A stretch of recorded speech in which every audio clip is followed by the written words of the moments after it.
السلام علیکم دوستو، تو آج میرے ساتھ ہیں مفتی نثار صاحب پھر ایک بار. تو ان سے سب سے پہلے ان کو السلام علیکم. وعلیکم السلام ورحمۃ اللہ. مولانا صاحب آپ کا، مفتی صاحب آپ کا بہت بہت شکریہ، آپ نے پھر ہمیں وقت دیا. تو میرا سب سے پہلا سوال آج آپ سے یہی ہے کہ جیسے ہمارے دوست ہیں، آپس میں مل جل کر ہم ہمیشہ ہنستے کھیلتے رہتے ہیں، لیکن مسئلہ ایسا ہوا کہ میرے دوست مجھ سے ناراض گلا ہو گیا. انہوں نے کسی تھرڈ پرسن سے کچھ سنا کہ مطلب آصف آئی ٹینشن میں یا کچھ، مطلب ان کی ناراضگی جائز ہے یا نہیں، مطلب وداؤٹ اینی ریزن اگر ان کو پتہ نہیں ہے. آپ اس مسئلے میں کیا کہنا چاہتے ہیں؟ دیکھیے، بغیر کسی ریزن کے کسی کے ساتھ ناراضگی کرنا جائز نہیں ہے. مطلب اسلام کیا بتاتے ہیں ہمیں اس چیز کے ریلیٹڈ؟ وہی میں بتا رہا ہوں. قرآن نے ہمیں حکم دیا ہے ان جاءکم فاسق بنبأ فتبینوا، جب بھی کوئی خبر تمہارے پاس آئے تو اس کی پہلے تحقیق کرو، کیا یہ خبر صحیح ہے یا غلط ہے. اگر خبر صحیح ہے تو پھر اس پر عمل کرو، اگر خبر صحیح نہیں ہے تو اس پر عمل مت کرو. قرآن کا حکم ہے فتبینوا، اچھے طریقے سے اس کی وضاحت لے لو.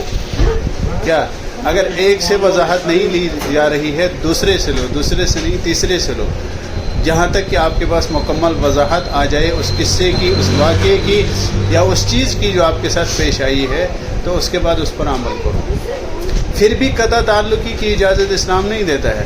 اگر آپ گنہگار ٹھہرے، فار ایگزامپل آپ نے گناہ کیا اور آپ گنہگار ٹھہرے اور آپ کے دوستوں کو پتہ چلا کہ آپ نے ان کے خلاف کچھ بولا ہے، تو اس کے باوجود بھی ان کو آپ کے ساتھ قطع تعلق نہیں کرنا چاہیے، یعنی بات نہیں چھوڑنی چاہیے.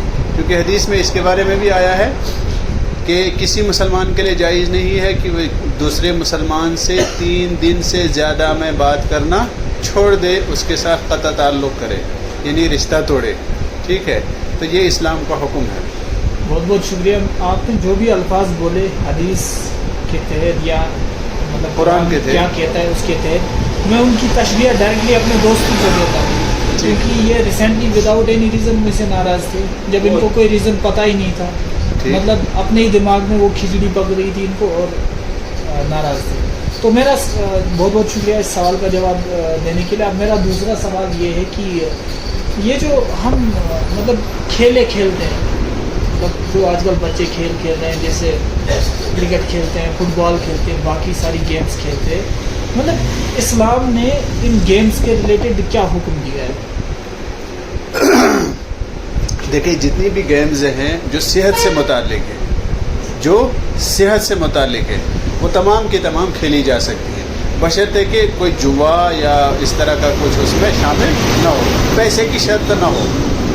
پیسے کی شرط کے بغیر آپ کرکٹ بھی کھیل سکتے ہیں، آپ کبڈی بھی کھیل سکتے ہیں، آپ جو ہے موٹر سائیکل بھی چلا سکتے ہیں، سائیکل بھی چلا سکتے ہیں، آپ جم بھی جا سکتے ہیں. لیکن شرط کیا ہے کہ ان میں پیسوں کی شرط نہ ہو، یعنی جوئے ٹائپ کا جو پیسوں کی شرط ہوتی ہے اس طرح کی شرط نہ ہو. رہا یہ کہ جم میں پیسے دیے جاتے ہیں، وہ تو دیے جاتے ہیں کیونکہ وہ فیس ہوتی ہے. ٹھیک ہے، تو فیس دینا تو ضروری ہے، فیس کے بغیر آپ کا کام جیسے ٹورنامنٹس وغیرہ کھیلے جاتے ہیں اس میں ہم انٹری وغیرہ بھرتے ہیں، تو وہ بھی غلط ہے، وہ بھی جوئے میں جائز ہے ناجائز ہے؟ وہ ناجائز ہے، وہ جوئے میں آتی ہے. اچھا، کیونکہ وہ 10 ٹیموں کا پیسہ جمع کر کے لاسٹ پہ کسی ایک ہی ٹیم کو دیا جاتا ہے، تو یہ ایک ڈریم 11 کی شکل ہے. مطلب آپ کا کہنا ہے کہ جو ٹورنامنٹس وغیرہ ہوتے ہیں وہ بھی ناجائز ہے، مطلب یہ جوا کی انٹری ناجائز ہے. اگر صرف ورزش کے لیے کھیلے جائیں تب تو کچھ نہیں ہے، لیکن وقت کا ضیاع نہ ہو، نماز ضائع نہ ہو، اسلام کا کوئی رکن ضائع نہ ہوتا ہو، تو ورزش کے لیے کھیلے جا سکتے ہیں. تو آخری سوال یہ ہے کہ پہلے زمانے میں زیادہ تر لوگ اس طرح کی کھیل کھیلا کرتے جیسے تلوار